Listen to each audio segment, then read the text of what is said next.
Good afternoon and welcome to the regular board meeting for Wednesday, June 22nd, 2022.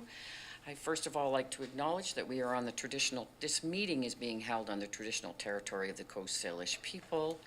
And I'd also like to welcome alternate Director Manhas and alternate Director Harrison to our meeting today. And with that, I look to an approval of the agenda, but I have a chair's reconsideration on number 22-367.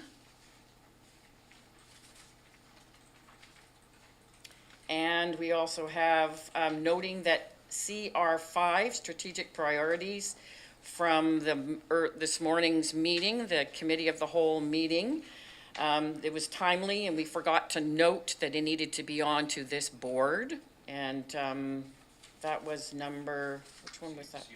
CR5. So we forgot to note that. We just discussed it, but forgot to mention that it needed to go on the board because it's timely today. And then the first one was a reconsideration of from the last board meeting, number 22-367. That is the cell tower. And then noting that the CR5 strategic priorities, that was timely, it's also the amount has changed for one part of it, right? Is that correct? Correct. Yes, there's one part that has changed. We had approved $5 million for the roof for the Cowichan Community Center, and it has been reassessed, and it's now $6 million for the roof of the community center. So we will be, Director Nicholson. Thank you. Could someone please explain to me the process for reconsiderations, because I was not aware that this was going to be, the cell tower was going to be reconsidered today, and It's the chair's prerogative. okay, so I'm feeling a little uncomfortable at this point because I think the community has been messaging me that this is on the agenda, and I have been telling them, no, it's not, as far as I can tell. So I guess the community knows It's not going to be was going to be reconsidered today. It'll be reconsidered at the next board. I see. Okay. So Yes. The process is you bring it forward for reconsideration, and then Yes. you at the next board. Yes. Okay. Thank you. Thank you. Move the agenda as amended. Okay, it's been moved. Is there a seconder? Moved in second. All in favor? Opposed, if any? Motion is carried. Thank you so much.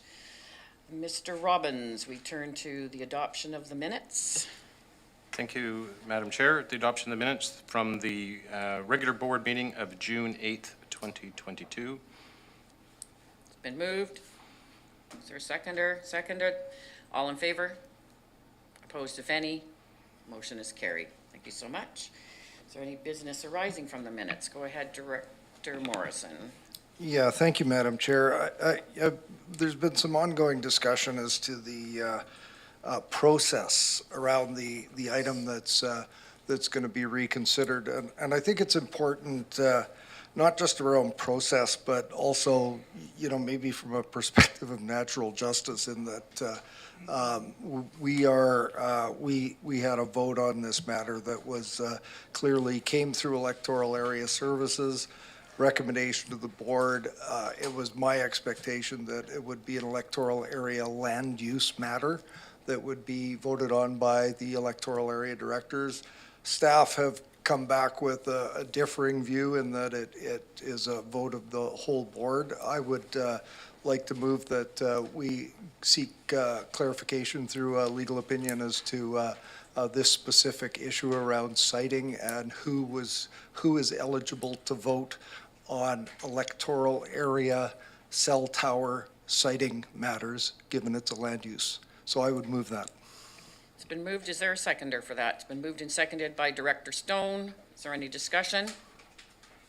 Seeing none, I'm going to call the question. All in favor? Opposed, if any? Motion is carried. I do have one more. I forgot about a new business item and closed before the approval of the agenda. So I did have a new business one. under section 91A, personal information. We forgot to do that. What is the procedure with that? We can add that now. At the pleasure of the board. So can we add that, Director Morrison? Move that that item be added to the closed session agenda. Been moved and second. All in favor? Opposed, if any? Thank you so much. Okay, a few little housekeeping things to do here. My apologies. Okay, we move now to, we do not have any, we turn now to public input period. Mr. Robbins. Thank you, Madam Chair. I noted that before the meeting, we had one gentleman that wished to provide some public input.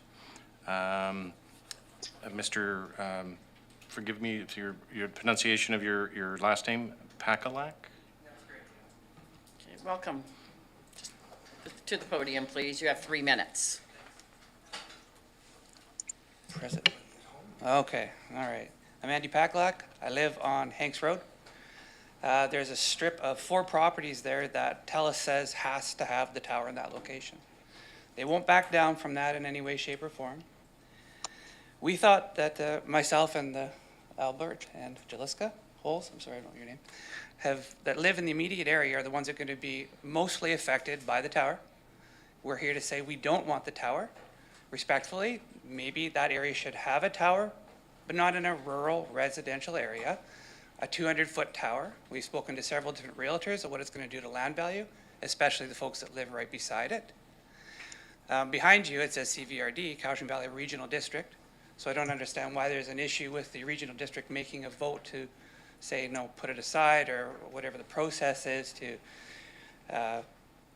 have folks vote on it. There's 3 zones, according to Brian Gregg. He said that there's 1, 2, and 3. And my family's in the third zone. I have a wife with a lot of illness problems.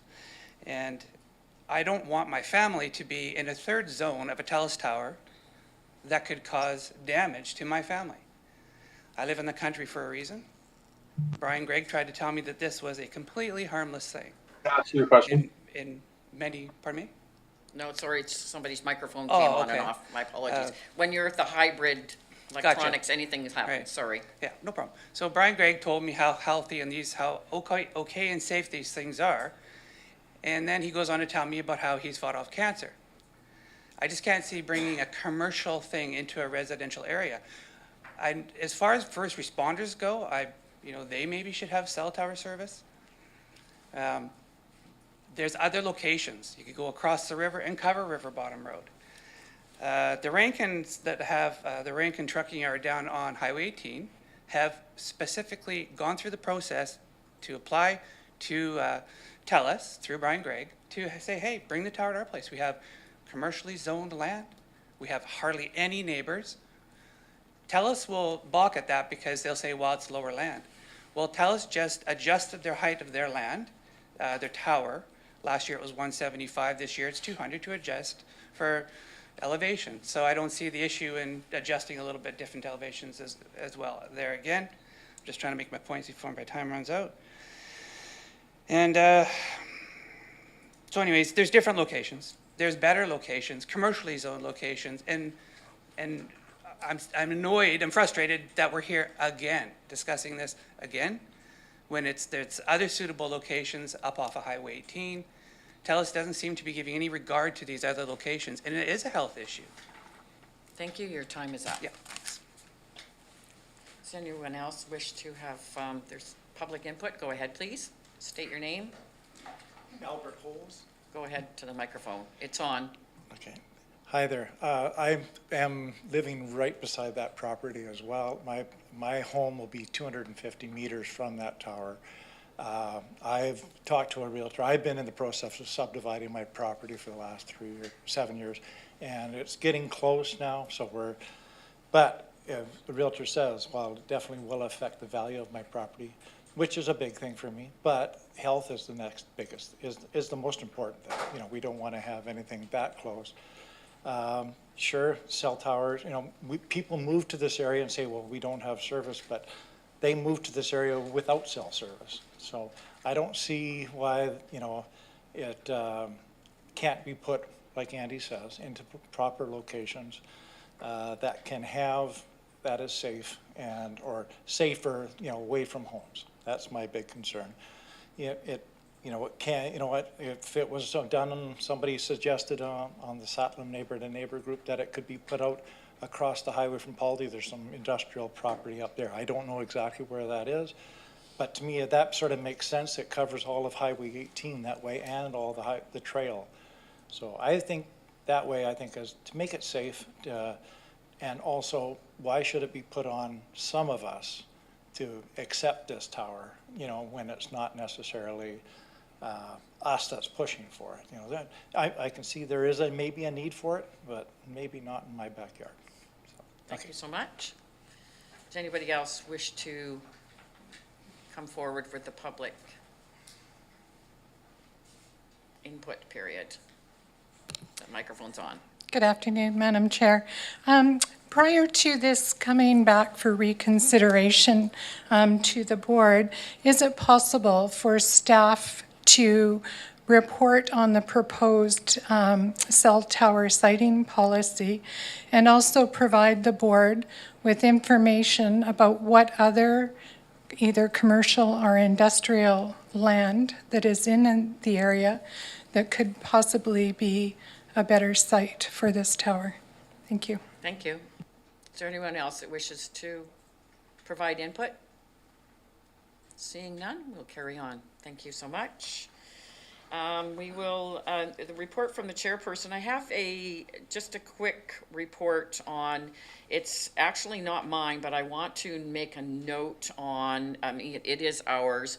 We have had a very special volunteer for over 30 years in Area I that Director Kuhn would like to speak about, that has been so valuable in his community, and he just wanted to say a few words. And I will turn to Director Kuhn. Thank you, Madam Chair. I just want to formally recognize a member of my Parks Commission. Marcia Stewart has been a member of the Parks Commission for close to 30 years. I think it's even over 30 years. She's been the chair of that commission for around 20 years. She's done an absolutely outstanding job. Her commitment is just unquestionable. The way I look at it, she basically is Area I Parks. I mean, she has put her heart into that, and she did an awful lot of work for the commission. He outlasted 4 area directors. I'm quite sure she's the longest serving commission member of the whole CVRD. I can't think of anybody or heard of anybody that's been a volunteer member for over 30 years. I don't know. So I would like to express my thanks to her on behalf of the CVRD, CVR Parks Department, and the residents of Area I. She's done a marvelous job. She's stepped down because her husband has health problems, and she wants to concentrate on that more. And so I just want to give her my heartfelt thanks and appreciation for what she's done over the years. Thank you very much. We have our virtual applause for Marcia Stewart. Thank you so much. That's awesome. Thank you for sharing that with us. It's always appreciated to have volunteers in our community that are so valuable to us, especially after 30 years. That's very incredible. Turn now to correspondence, Mr. Robbins.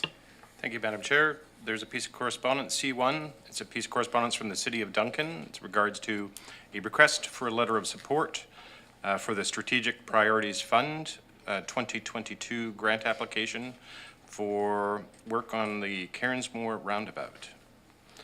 This is for the board's direction. So this is for direction. I turn to the board. Director Staples, did you want to speak to this? Go ahead. Well, I think it's fairly self-explanatory, but we've been looking as part of our transportation strategy to upgrade this area for a long time, and there is some funding that we're available to access, and we're just requesting a letter of support from the regional district. Okay, so that's been moved. Is there a seconder? It's been moved and seconded, and love to have a roundabout in the regional district, but that's not going to happen. But, okay, is there any other question on this? Oh, go ahead, Director Nicholson. I just have a question about how do cyclists manage on these roundabouts? Is that a fairly safe thing for them? I believe it tells you when you're going into a roundabout that they get the right of way. They're in the Yeah. center, they're in the center lane. They're another vehicle, essentially. That's what I've seen. Director Morrison.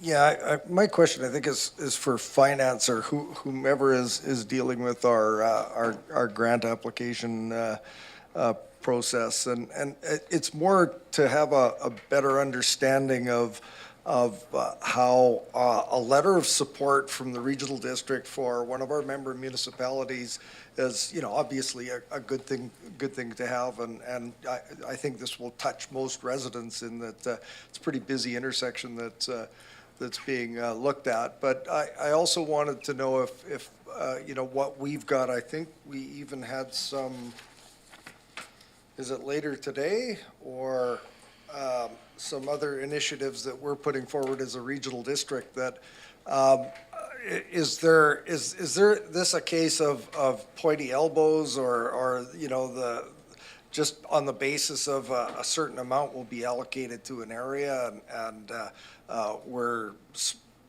maybe doing the electoral areas or some of the other grant applications that we may be putting in, are we doing them a disservice by doing letters of support for other projects? I think this has come up when we've had pools of funds available to nonprofits, and we've supported applications of nonprofits, but we've had to step back on some of the applications that we've put in. So is there staff able to, I see Ms. Wayner. I do have there. Ms. Wayner. Go ahead, Ms. Wayner. Welcome.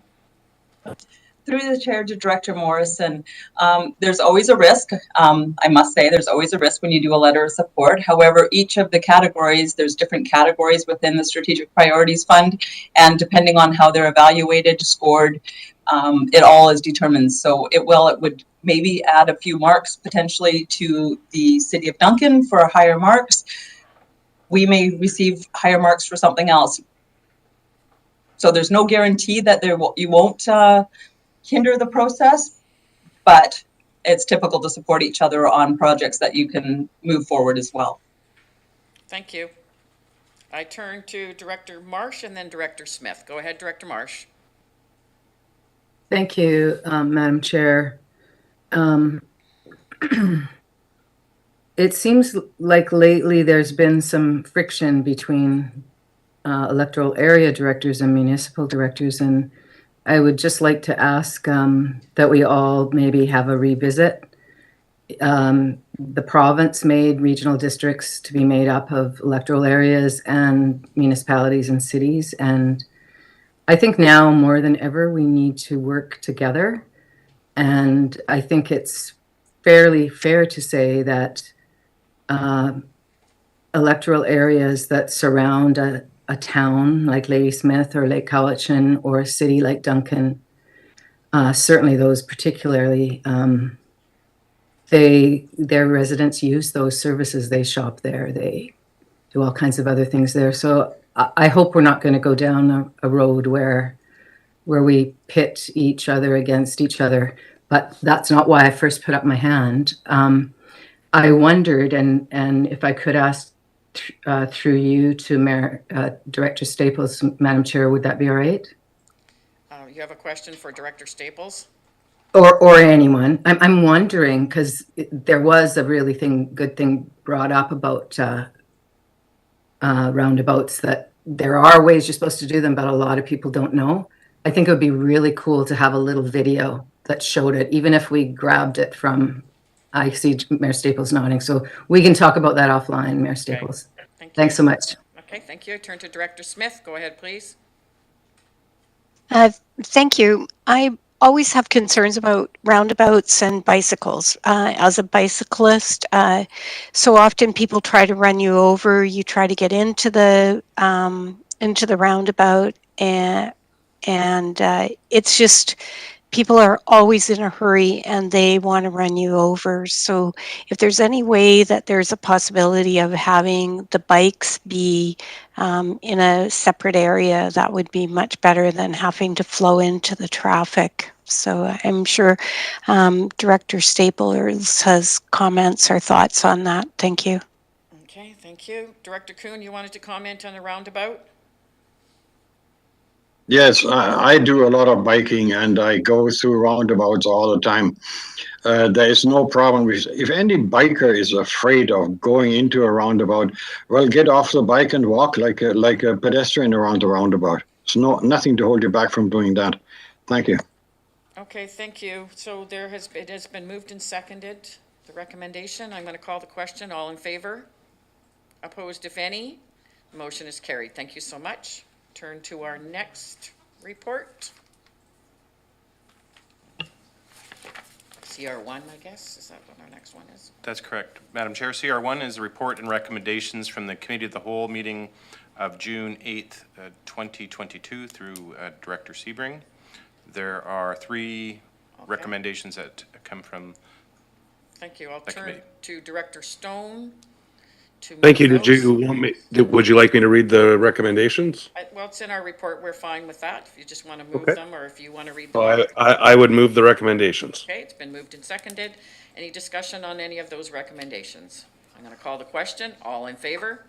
Opposed, if any? Motion's carried. CR2. CR2, Madam Chair, is the report and recommendations of the Special Committee of the Whole meeting of June 9th, 2022 through Director Sebring as well. So just I would go ahead move with Director Stone. I would move those items as well. It's been moved. Second. All in favor? Opposed, if any? Motion's carried. CR3. CR3 is a report and recommendations of the Special Electoral Area Services Committee meeting of June 15th, 2022. There's one recommendation. Okay, there's one recommendation. I turn to Alternate Director Harrison.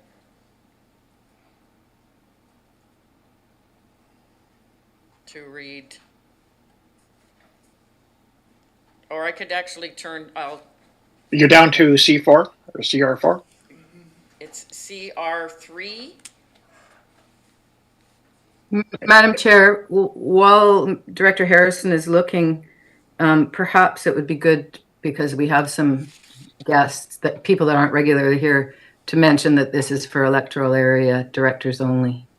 Madam Chair, I think I probably should have stepped up to. Yes, thank you. I was trying to figure out, sorry, Alternate Director Harrison, I threw you in there. It's like, whoa. Okay, it actually will it's the alternate chair for that is Director Acton. My apologies. Go ahead, please. If you want to read out the recommendation. CR3, that staff prepare report for future Electoral Area Services Committee meeting that outlines key elements of the bylaw enforcement service review report and provides options for implementation and recommendations. That's been moved and seconded. All in favor? Opposed, if any? Motion is carried. Thank you so much. And CR4. CR4 is a report. CR4 is a report and recommendations of the Electoral Area Services Committee meeting of June 15th, 2022. Alternate Director Acton. And so this is for all directors. I move 1 through 7. Been moved and seconded. All in favor? Opposed, if any? Motion's carried. This one is for electoral area directors only, and I move 8 through 10. That's been seconded. Any discussion on that? Seeing none. All in favor? These are area directors only. I'm going to call it again. All in favor? Opposed, if any? Motion's carried. Thank you so much. CR5. CR5 is the report and recommendations of the Committee of the Whole meeting of June 22nd, 2022. There are 3 in the published agenda with an addition to the agenda number 4. the Strategic Priorities Fund projects that were approved by Committee of the Whole at this morning's Committee of the Whole as well. And also an amount change in that? In the strategic, thank you, Madam Chair, in the Strategic Priorities Fund, there's an amount change with regards to the project of the Cowichan Community Center, the new roof. It was rescoped. The Committee of the Whole had approved $5 million. With the rescoping, the cost of the project is now upwards of $6 million. Thank you. So with that addition, it's been moved. Is there a seconder? All in favor? Opposed, if any? Motion's carried.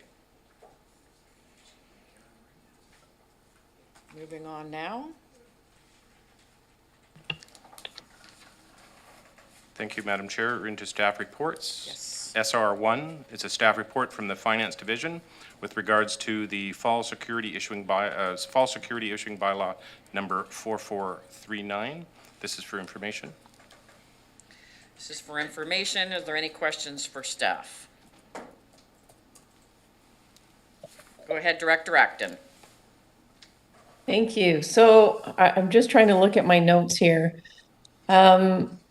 This is for this is just the bylaw, but can I just have a brief overview? Sorry, I just want to make sure I'm asking the right question for the right item. Okay. I turn to staff. Ms. Bowen? Through the chair to Director Acton. This is the setting up the bylaw in order for North Cowichan to borrow for the RCMP detachment. Right. So my question was, I'm curious if the borrowing has to go through the CVRD, but are there any fees attached to it in finance? Any service fees or? Ms. Bowen? Yeah, through the chair to Director Acton. All the fees, interest, and charges are all done through North Cowichan. We hold the loan. We send them the invoices for the payments of the interest and the principal. They send us the payment. We send, and it goes to MFA. There's no charges to the CVRD. But the CVRD. Follow-up, Director Acton?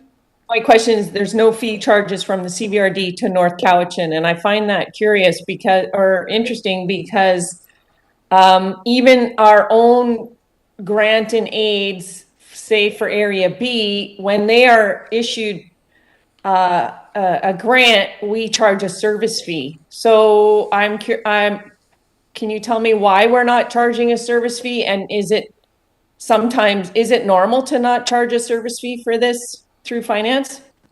Ms. Bowen? Through the chair to Director Acton, we're not legislatively allowed to charge the North Cowichan for the fees. We don't make anything off of this when we do the loan. We don't get any profit or anything from it. It's just we're kind of the flow through for them with MFA. Okay, this is for information. Seeing no other questions, I turn now to Mr. Robbins for SR2. SR2, Madam Chair, is a staff report from the Finance Division. It's in regard to the 2021 Statement of Financial Information. There is a recommendation. If you want to read that recommendation, That please. recommendation is that the Cowichan Valley Regional District's 2021 Statement of Financial Information attached to the June 22nd, 2022 Board Report from the Finance Division be received. Okay, that's been moved and seconded. I only saw a seconder. Okay, 1, 2, there we go. Okay, it's on the floor. It's on the floor, and I will now turn to Director Wilson. Is there anybody else that wishes to ask staff a question on this? Okay, Director Wilson, the floor is yours. Thank you, Madam Chair. I have quite a bit on this particular one. I'd like to, first of all, thank our financial officer, Ms. Rayner, and her staff for the hard work that they have put into issuing this so promptly. Their efficiency and professionalism has been recently acknowledged by other senior levels of management, and it is an opinion that I fully endorse. This document to me is one of the most informative as it gives a real snapshot of the financial dealings of the CVRD, and there are some items that really, for want of a better term, stand out, not always for good or positive reasons. There are a number of things that I'd like to ask, and this may take some time, and I apologize to my fellow directors for this, but it is an important document that needs to be looked at. There is a staff listing of licensed childcare coordinator at an annual salary of $90,084. I would have thought that this aspect was an upper level of government responsibility, so I wonder if we can have a brief summary of what this position entails, please. Who on staff would like to take that? Ms. Mohan? Thank you, Madam Chair. Through to Director Wilson. I don't actually. Sorry, Yeah. I see Ms. Yates. Yes. Sorry, I missed you. I saw you're on the top of my screen, so you know these things keep moving around. Ms. Yates, would you like to answer that, please? No problem. Actually, because finance does not do the processing of payroll, I was going to actually defer it to Ms. Moen. Oh, okay, there we go. I just wanted to make sure I've got the right square. No problem. So through the chair to Director Wilson, I was sort of preparing to answer a number of different questions about this report today, but that particular one about that particular job role, I'm not equipped to answer, but I can certainly look into it for you. But I don't have that information at my fingertips right now. Okay, so go to your second question, Ms. Director Wilson. Thank you very much. And I'm going to look at now at the section entitled Supplier Payments Greater Than $25,000. There's a total payment there of $25,339 to Amazon Canada. And I'm wondering why we're using that service rather than relying on our local businesses as part of the purchase of the local purchase policy. Why are we using an international supplier as opposed to our local people? Ms. Yates? Through the chair to Director Wilson, this would be a number of different smaller purchases. I don't have the exact details of all that it makes up, but I'm assuming some of it is computer supplies, different supplies for businesses, just a number of smaller purchases that add up to over the 25,000. We can definitely look into doing more local purchases. Thank you. And unless there's somebody else in the queue. Well, there is another person. Okay, let me just, if I could just do two more and then I'll hand over. Yeah, if you could look into that one, I would appreciate it, because we have had talks before about supporting our local businesses. And we know that for every dollar that's spent here, it generates another couple of dollars. So I would much rather see a move away from international suppliers. There's a total payment of $61,904 to the Best Western Cowichan Valley Inn. Can we have an expansion on what that was for, please? Through the chair to Director Wilson, that would be a number of different payments. I believe mostly with regards to hotels for the November flood. There was a large number of hotels then, and a number of different emergency situations. Yeah, thank you. I thought that kind of thing was covered by the province. Is that not, is that so? Yes, so we pay and then we get reimbursed by the province. Okay, good. Thank you very much. And I'll just ask one more and then I'll hand over to somebody else. There's a total payment of $759,745 to Easy Living Landscaping. I'm assuming that that's part of the park's maintenance contracts. In respect to the above, has that been annually reviewed and has open bids been invited on that one, or is that just an automatic renewal on that kind of thing? I believe it's come to our table, but I turn to staff for that confirmation. Who would like to take that? Go ahead, Ms. Weiner. Through the chair to Director Wilson, yes, there's a procurement process that finance follows. Procurement goes out, the agreements, it goes through public tender process. This and it's usually every 5 years that it's renewed unless there's a renewable clause in the agreement, but it does never exceed one renewal. Yeah, thank you, Ms. Rayner. Okay, I turn to Director Kuhn. Yes, I have a comment first and then a question. My comment is I added up all these positions that are paid over 75,000 per year. And those are over 100 positions. And my comment is the totality of employment in the CVID is something like 207. So you can basically say 50% of the total employees are paid more than $75,000 a year. I find that is quite incredible, and I hear so much that we are not paying enough and all this kind of thing, but this kind of makes one wonder.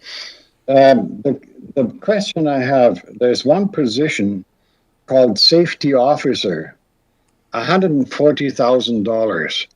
This is higher pay than many of the managers, and I wonder, what does the safety officer do?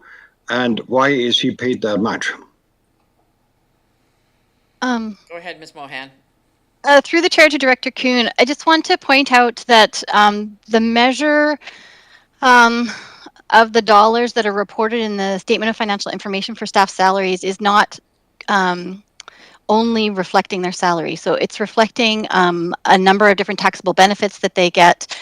So for instance, it could reflect things like overtime. It could reflect things such as last year, many of our employees were unable to take their vacation because we were understaffed and or due to COVID-19. And as a result, they may have taken a significant portion of their vacation as a payout instead of being able to take vacation time.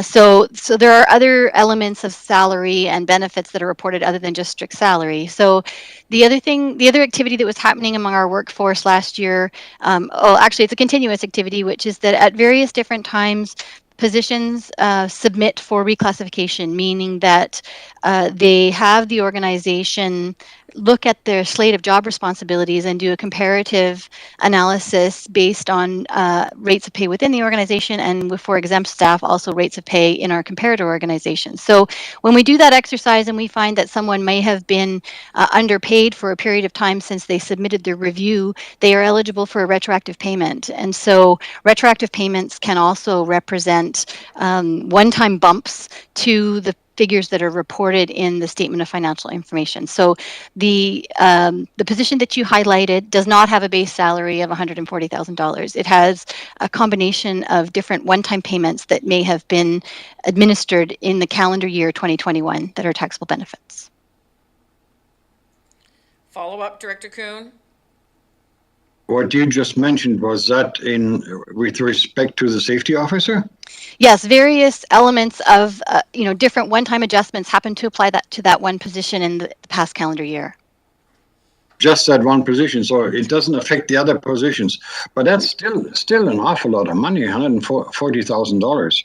Ms. Mohan? I mean, if that individual had a whole department to supervise or whatever, then I could possibly see it. But this is a lone position.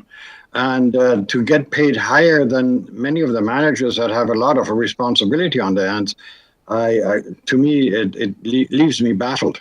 There was a lot of emergencies last year. Ms. Mohan? Through the chair to Director Kuhn, so I just want to correct that this was not the only position that would have undergone that process over the last few years. It's a continuous process. So as positions are created and they're occupied for the first time, like newly designed positions, we often put a placeholder and we reevaluate them after a period of 6 months or a year to determine that we've set the salary correctly. There's a process for unionized employees that's a little bit more structured where they put in a request. So this is not the only position that had potentially a retroactive payment. There would have been other things. So another source for any one of these positions could be that, especially with with all staff, when they begin in a position, they begin at a rate, and as they perform in the position over a period of time, their salary will naturally be incremented. And so sometimes for individual positions on this list, a number of these factors will apply in the same calendar year. And so that's what I would put to you for the safety officer position, that it wasn't just one item. It was a number of items that resulted in this one-time reported higher than usual salary. So. Follow up, Director Kuhn? Yes, thank you. So really, the name safety officer is not really the proper description. It should be more than health officer, because it appears to me that it's safety and health combined, or because like safety, how unsafe is the CVID? I just wonder about that. Through the chair to Director Kuhn, so this position is a management level position, like an exempt staff position, that is responsible for sort of the policy level safety management as a consultant to other business units in the organization. So this is sort of the clearinghouse for safety policy for the organization, and this person will set standards that other business units have to follow and will support those business units in accomplishing compliance to work safe BC legislation, human rights legislation, etc. So. Okay, I'll turn now to Director Marsh. If you have a follow-up, Director Kuhn, I can come back. Yeah, okay, come back to me, Okay, please. I turn to Director Marsh, then back Yeah, to Director Wilson if there is no one else, and then back to Director Kuhn. Go ahead, Director Marsh. Thank you, Madam Chair. I was just thinking about what Director Kuhn was saying about salaries, and it just made me feel that, I mean, I understand where he's coming from, and that salary is not one that would allow anyone to purchase any kind of a unit to live in here, and which makes me feel kind of sad. But this one might be a rhetorical question. Gandalf Consulting Limited, is it Gandalf the White or Gandalf the Gray? Just trying to lighten it up a little bit. So I've never seen the Amazon before, and my hunch is, and I'm sure staff will confirm if I'm right or not at some point, this had to do with COVID and staff not wanting to go into local stores during lockdown and et cetera. So anyway, thank you. I hope it was Gandalf the White. I like him the best. I turn to Director Stone. Go ahead, please. Sorry, just to maybe ease people's minds around the Amazon thing.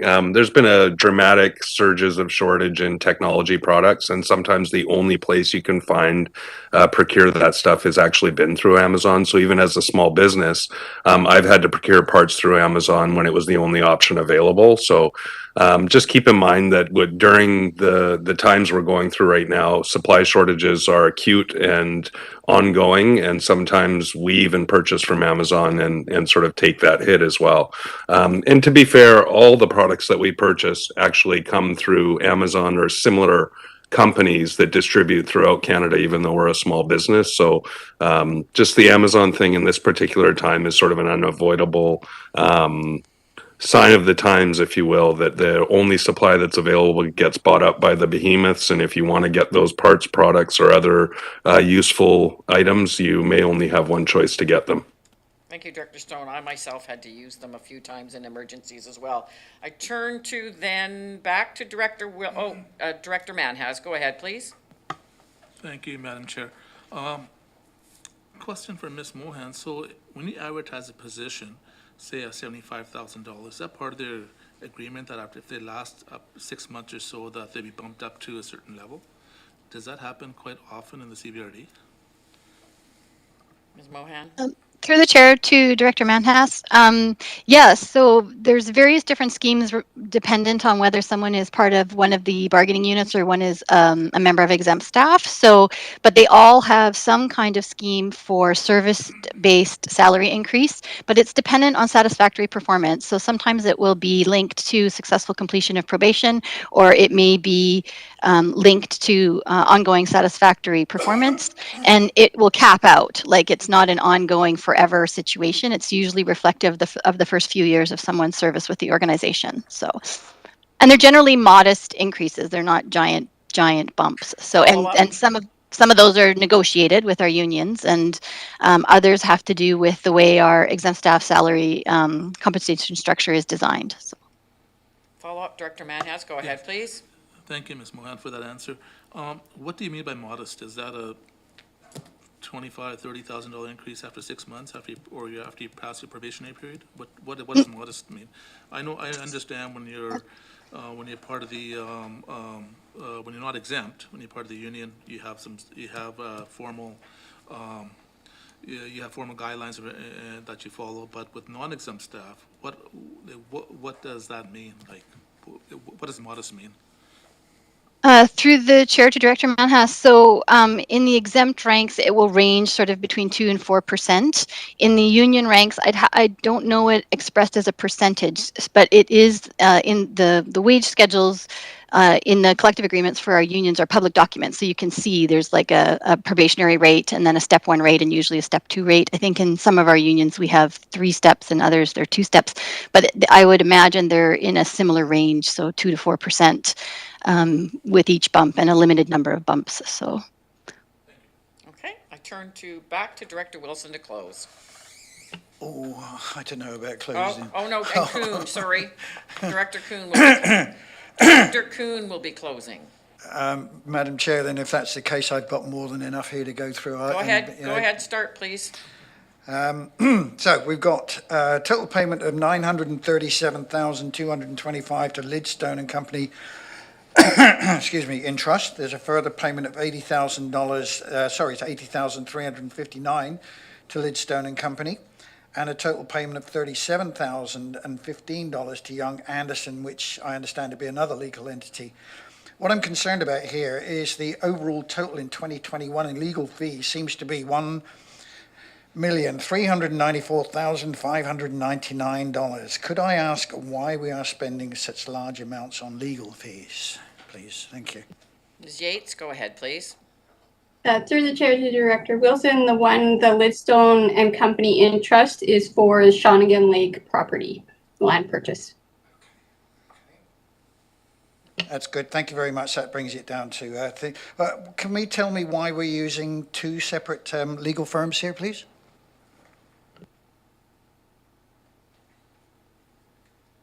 Ms. Mohan, go ahead, please. So I can't speak for all of our legal bills, but I do know that depending on the needs of the organization and I would say the other stakeholders that CVRD works with on legal issues, we sometimes use different legal firms. So Lidstone is our main legal support.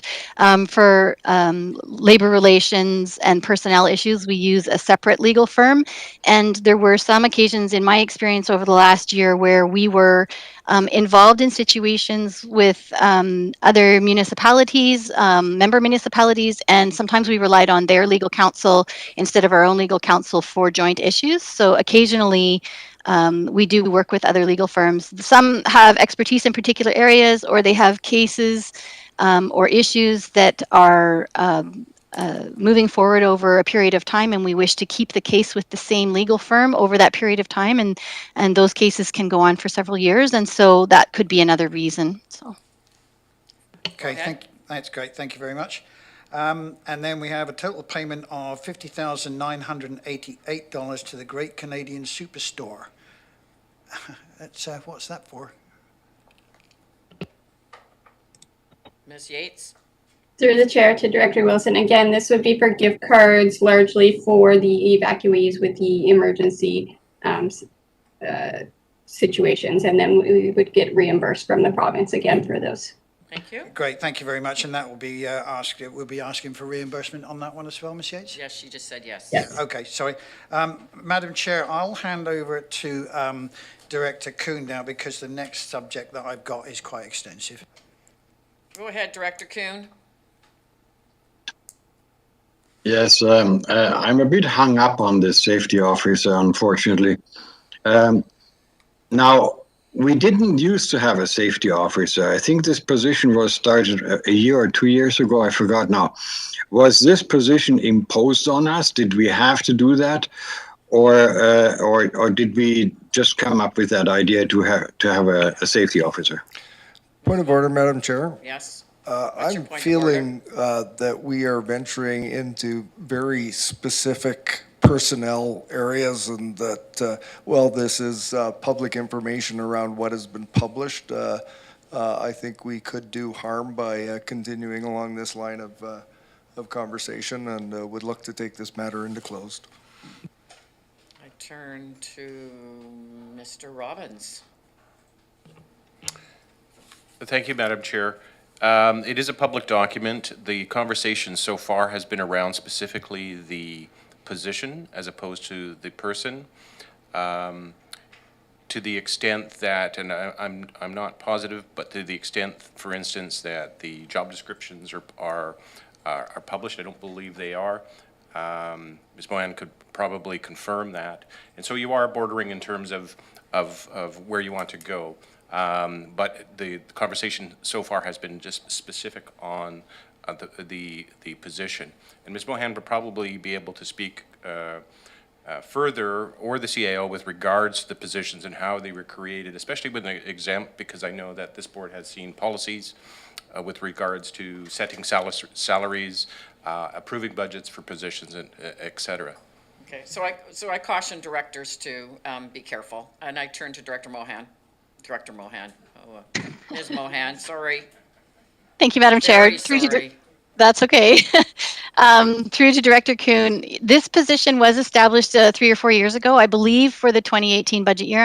It might be 2019, I might be mistaken in that. But it was submitted to the board during the budget process as a supplemental position because for an organization our size, we were in desperate need of someone to lead our safety compliance, the complex legislation around all the different areas that we operate in, and to make sure that our all of our business units are supported in their policy and employee safety. And it is a position that a lot of years will pay for itself just in reduced claims, so reduced injury claims, that kind of thing. So the other aspect of this position is disability management. So it is actually a two-part position. It has the safety portion of it, but it also does all of the claims management and all of the support for employees who may be on disability or needing to return to work in an accommodated fashion. So it is a busy position and has been so since its inception, since the individual was hired to fill the vacancy as per the board's approved supplemental. So. Thank you so much. Thank you, and I turn to Director Wilson and remain with the caution. Yeah, sure. Go ahead, Director Manhas, you want to go first? Just a quick question here. I just want to make a comment, actually. At North Cowichan, we have a health and safety officer, and we're just new to the position in the last 4 years, 3.5 years or so. And last year, we had 0 WCB claims. So I do agree with Ms. Mohan that this can save the organization some money. Thank you, Director Manhas. Now I turn to Director Wilson. Yeah, thank you, Madam Chair. And I'm going to turn now to the payments made to the Fisher Road facility in Area C. And maybe some would call my constant references to this facility repetitive, but let me assure this board that the residents of Cobble Hill repetition of the problems that we face is an important aspect. Board members will recall that I recently extracted and forwarded a listing of annual payments made by the CVRD to the Fisher Road recycling facility, and I have the following comments. Payments to Fisher Road commenced in 2014 at a total of $62,147. In 2016, that had risen to $200,000, an increase almost 3 times greater than the original in 2014. In 2018, that total had risen to $481,000, 7 times greater than the original. In 2021, that total stood at $1,049,693, an increase of almost 17 times greater than the original in 2014. So the total amount paid to the Fisher Road by the CVRT in the 8 years of 2014 to 2021 is a staggering $3.755 million. Now, board members may recall I have written 2 and presented 2 very comprehensive directors' reports. Both of those reports, I posed questions, all of which still remain, and I will list later. I have a duty as a area director to both residents and local businesses to act in their best interests. Point of order, Madam Chair. Is this about the Sophie report? Yes, it is. It's about the numbers which are in the Sophie report, and I'm going to be referring back to that again. Can I continue? Director Stone? Well, sorry, I was about to raise a point of order as well. Using a Sophie report on financial to as an entryway into clearly another issue, it is not in order in my mind. But you are the chair, so it's your prerogative to rule. I accept that point of order. So, Director Wilson, can you move away from that and speak to what we're talking to now? Let me have a look here through my notes. Okay, I'll move away from the fact that this is the We payments got you, we did receive your, that we are did being made receive to your the message. payments that are being made by the CVRD to Fisher Road are making the problems we What have point of worse. order, And I Madam will Chair? I close think there. we've already ruled on this topic. Thank you. You've got another point of order, so move away from that one, and what's your final? Thank you, Madam Chair. I'm done, and obviously I'm not going to move any further Okay, here. thank you. This has been moved and seconded. I don't see any other hands up. I'm going to call the question. All in favor? Opposed, if any? Motion's carried. Thank you so much. Moving on now to, where are we? SR3. Madam Chair, SR3 is a staff report from Communications and Engagement as regards to the 2021 annual report. It is for your information. Any questions for staff on this one? It's for information. Director Acton, go ahead, please. Thank you, Madam Chair. I thought that it was really well done, and it's always a great reminder to get these every year and in a visual format as well. I guess, is it ever practiced like to review things that we could have done better? Or like, to me, in my past, in the private sector, we would look at things, also celebrate or look at items that could have been improved on and how we would do that moving forward. Is there any staff member that would like to take that? Oh, go ahead, Mr. Crothers. Thank you, Madam Chair. So the annual report is, as you're aware, not legislatively required for regional districts. We do it as a matter of essentially courtesy to the community and to the board, to, as Director Acton said, to celebrate and acknowledge all of the work that's been done.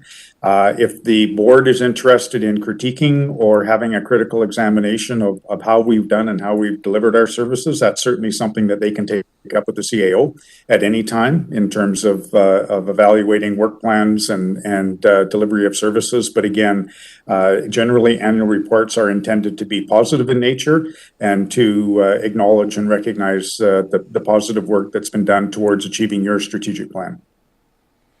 Thank you so much. And on that note, yeah, it's something positive is always good. Director Staples, go ahead. Yeah, thank you. And just to follow up with that, I just would really like to thank the staff and everyone who worked on this report, and also everyone who worked on everything that's been presented in the past year. This has been, 2 years in a row of ongoing challenges, of emergencies, but at the same time, there's still a lot of things moving forward. There's a lot for us to celebrate. There's a lot for us to acknowledge, and there's a lot for us to be proud of. And I just want to have this opportunity to thank the staff and management for everything that you do for all of us and for all of our communities. A little virtual applause there, I'd say. Very good. Turning now to Director Marsh to close. Yeah, Director Staples said much of what I was going to say, so I'll just say the photographs just pulled you into, they spoke about the valley and what it offers, and I just was very moved by them. And so to those who gathered them, thank you very much. It was really a wonderful invitation to come and visit or invest. Thank you So much. Turn to Director Morrison, then back to Director Acton. Thank you, Madam Chair. And I think I might have raised this last year, and now with the new format of how our agendas are coming much smaller on our screens, I just note that the black print on white is so much easier to read for these tired eyes as opposed to the dropout white printing on the color background. And I see there's less of that this year, but maybe we could aim towards maybe eliminating that entirely. I think the black on white print is much easier to read, and we do have a fair number of more senior residents in our area that would benefit from being able to read an easier document. Thank you. Okay, we turn back to Director Acton, please. Oh, Mr. Schumacher, would you like to respond, or you're just here for the celebration? Okay. Sorry, I just turned my camera on as it's my report for the celebration. Yes. Yes, okay. Well, you saw our visual, we already gave you the visual applause, and I turn now to Director Acton. Do you have a question for staff? Thank you. I won't say much more. Yeah, I just want to say it's really nice to have it, and I know it's a lot of work to do it. So I look to Mr. Schumacher to maybe put it into a format that we can use some more. Like, I guess what I'm thinking is, in the past, I seem to remember the CAO presenting it at the board, and it was really, I feel like there was a video or music or sound with it, that it was really powerful to share that. So perhaps there's a way to turn it, because as a PDF, we can't really share it on social media. If there's some way that we can share it rather than just a link, if we, could easily turn it into a slideshow, or, without doing a lot of work, or so that it becomes a, it has kind of like marketing collateral that we can use. Because I think it's really, it's a really good thing to get out to the public. But if I just send out a link, people don't really go to a link. So Thank you. that's just a small request. Thank you for that feedback. I turn now to that, I don't see any other hands up. I'm turning to the bylaws. Oh, Mr. Schumacher, would you like to speak? Thank you, Madam Chair. Just very briefly to respond to Director Acton, I think we're constantly looking for ways to improve how we report out on our achievements every year. This report is very much high level and in terms of meeting strategic objectives and goals. And I really look forward to the opportunity to meet with the board towards the end of the year to talk more about the communications and engagement objectives, and look to see how we can continue to make continuous improvement along these lines, and whether this report can be built out further, or if there's other opportunities to present it in alternate formats. Acknowledging that it takes more time and work to do those things.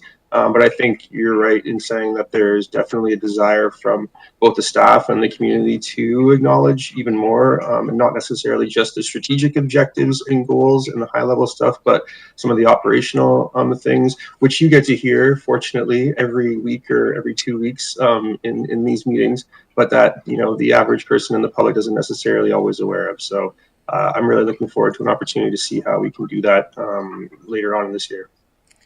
Thank you, and that was great feedback. Director Kuhn?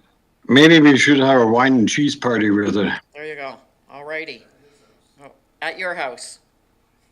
Okay, I turn to, well, actually, we go to SR4. My apologies, I thought I was going to bylaws. Just moving along here. Thank you, Madam Chair. SR4 is a staff report from Legislative Services Division with regards to election assent voting procedures amendment bylaw.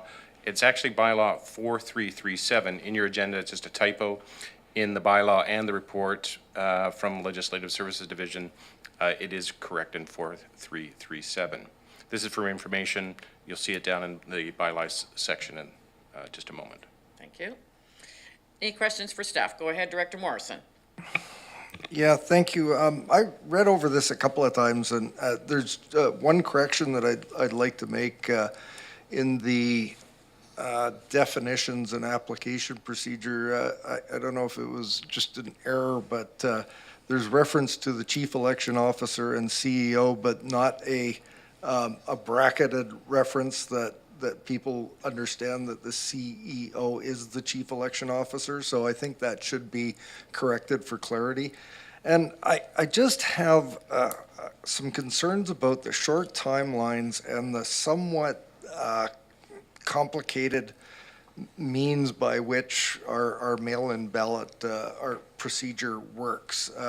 We don't have an extended election period, so it seems to me that in the I know that part of my electoral area is qualified under the old procedures, and it hasn't been well taken up by the public, and I would suggest that with a lot of developed democracies using a lot more mail-in ballot, it has to be streamlined and made easier. And if you've read through the material, you have to register. It's a fairly complex issue. So I guess my question to staff is, I get we're making these required changes now, and we've got a deadline of, I believe, the 8th of July to make this happen.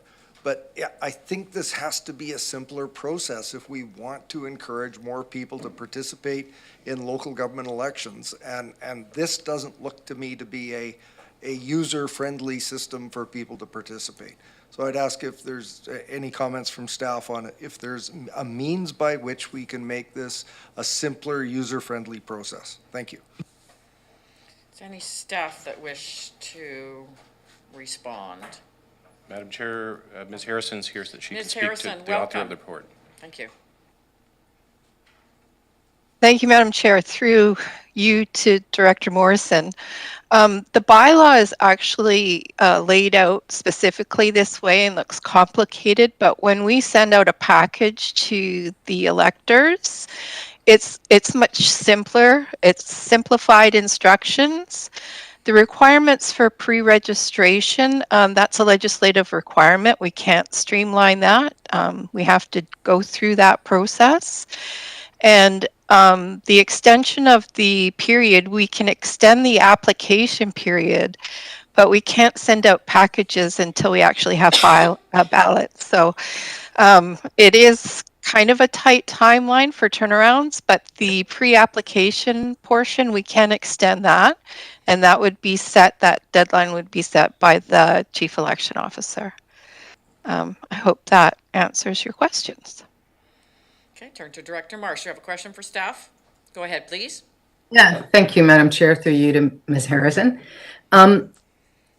If someone was, say, we often hear this at North Cowichan, if someone's on holidays, although now that we're in October, can they get their ballot mailed to them in Arizona and they can mail and vote?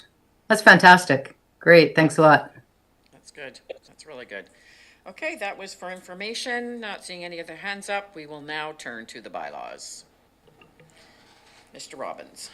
B1 is the bylaw that, in a recommendation that CVRD bylaw number 4337, Election and Senate Voting Procedures Amendment Bylaw 2022, be granted first, second, and third reading.